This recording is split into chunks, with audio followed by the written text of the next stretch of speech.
Tiene su señoría la palabra. Muchas gracias, presidenta. Buenas tardes, señorías. Izquierda Unida ya advirtió el pasado 31 de agosto de la consecuencia que tendría aplicar de nuevo el requisito de la 35 peonadas para que las trabajadoras y los trabajadores eventuales del campo puedan tener acceso a subsidio agrario y renta agraria. La climatología, marcada por la falta de lluvia y la alta temperatura de este verano, alertan de la escasez de jornales y, por tanto, de la no generación de empleo de quienes no disponen de otro tipo de ayuda económica para subsistir y en donde las mujeres ocupamos un porcentaje muy elevado, el 60% del total de afiliadas al régimen agrario en Andalucía, a lo que tenemos que sumar la elevada mecanización que está experimentando el campo andaluz en los últimos años, dando lugar a una disminución de los jornales. Para Izquierda Unida, la creación de empleo es lo primero y el campo andaluz es el principal capital económico y social para generar dicho empleo. Por eso, desde el Grupo Parlamentario de Izquierda Unida, aprobaremos esta iniciativa siempre y cuando hablemos de peonada cero, o lo que es lo mismo, supresión del requisito de las 35 firmas, porque la crisis por la que atraviesa el campo andaluz no entiende de rebaja, entiende de medidas que eviten que la gente pase hambre, que nuestra gente pase necesidad por no poder trabajar para poder recibir ese subsidio. Y la aprobaremos si además la Junta de Andalucía cumple ese compromiso de la anterior legislatura de aumentar la partida destinada para el PFEA, tal y como hizo el entonces consejero de Izquierda Unida, el señor Diego Bardera. Y de ahí el sentido de las dos enmiendas que presentamos a esta proposición no de ley. Para el Gobierno del Partido Popular, el campo no cuenta, y a lo hecho me remito. Aprobó en el último Consejo de Gobierno, en el mes de diciembre del año pasado, 2014, la reducción de 35 a 20 peonadas. Y esta medida, que no fue publicada hasta finales de febrero de 2015. Por tanto, necesitó 2 meses, señorías, 2 meses para publicar un decreto ley que se aprobó a finales de diciembre. Y eso sabiendo la grave situación que atraviesa y que sigue atravesando el campo andaluz ante la escasez de agua y la baja producción en la campaña agrícola, como es el caso del olivar, así como las malas cosechas que han reducido la producción hasta en algunos casos un 70% en muchas de las zonas. Esto hace imposible que los trabajadores y que las trabajadoras eventuales del campo puedan alcanzar ese requisito de 35 peonadas. Además, la reducción supone una situación de agravio para quienes solicitan el subsidio con 20 peonadas durante los 6 meses de periodo de vigencia del decreto y para quienes lo hacen el resto de meses donde se les requieren de nuevo esas 35 peonadas. Por tanto, nosotros, desde el Grupo Parlamentario de Izquierda Unida, consideramos que esto es una discriminación en toda regla. Para Izquierda Unida, la respuesta inmediata que debe de dar el Gobierno central es la supresión de tal requisito de 35 peonadas por las circunstancias que ahora mismo atravesamos de sequía, por las circunstancias de falta de jornales. Por tanto, lo que tiene que hacer el Gobierno central es abordar el problema con la puesta en marcha de un plan de empleo extraordinario para el mundo rural, junto a medidas que refuercen la capacidad protectora y de garantía de renta de dichos programas y que tienen para evitar que los jornaleros y las jornaleras entren en una situación de exclusión social. Y si hay que recordar las cifras actuales del paro en Andalucía, pues algunas de las provincias alcanzan hasta el 40% y en paro juvenil casi alcanzamos un 65%.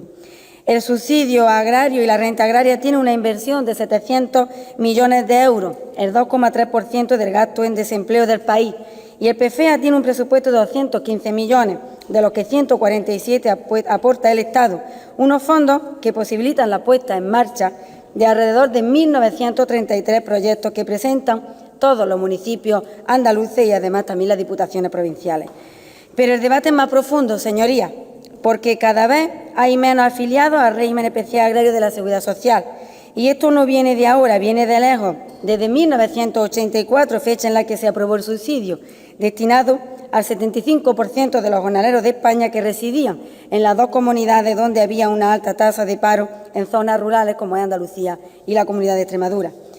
En los últimos años del franquismo y en la transición se planteó por el movimiento obrero y sindical una movilización en los pueblos andaluces en demanda de fondos contra el paro y por la reforma agraria. Se arrancó el empleo comunitario, pero no se abordó la reforma agraria. El problema se planteó de la siguiente forma: o dinero para paliar el paro o reparto de las tierras. Y se optó por parte de la UCD y del Partido Socialista por el PER, por el subsidio, a la vez que se aprobaba una ley de finca manifiestamente mejorable con la reforma agraria de Rafael Escudero, proyectos que sobre la práctica no expropiaron, señoría, permítanme, ni una maceta. El año pasado, el año 2014, fueron más de 127.000 las trabajadoras y los trabajadores eventuales del campo beneficiarios del subsidio agrario, nada que ver con los entonces más de 200.000 en el año 2002 y los casi 500.000 que teníamos en años anteriores.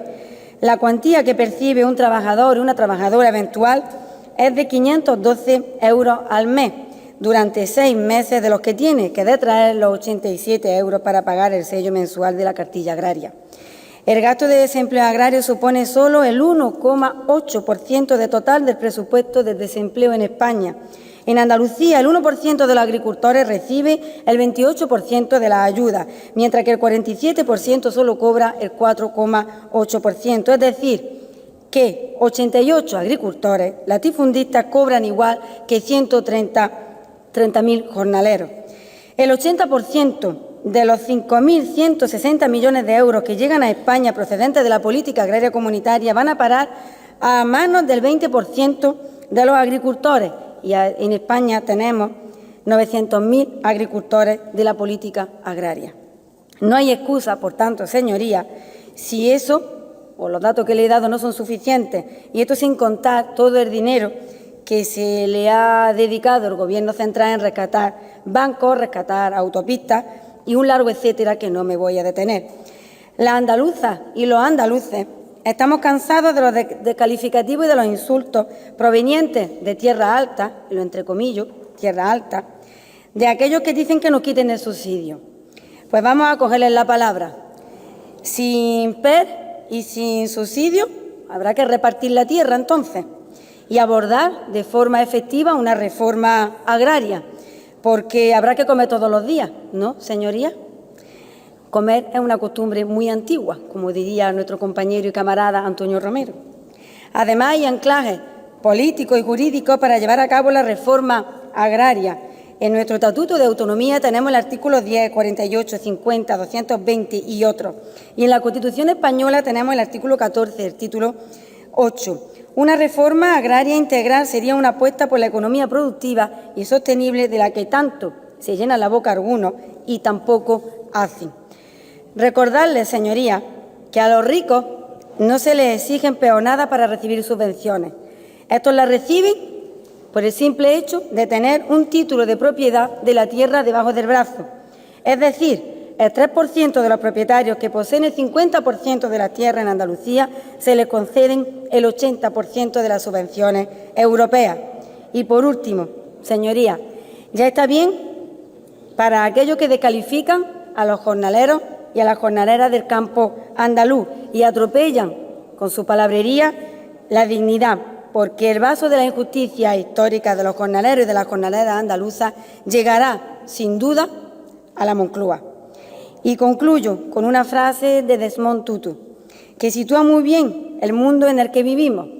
En situaciones de injusticia, mantener el silencio y ser neutral es alinearse con los opresores.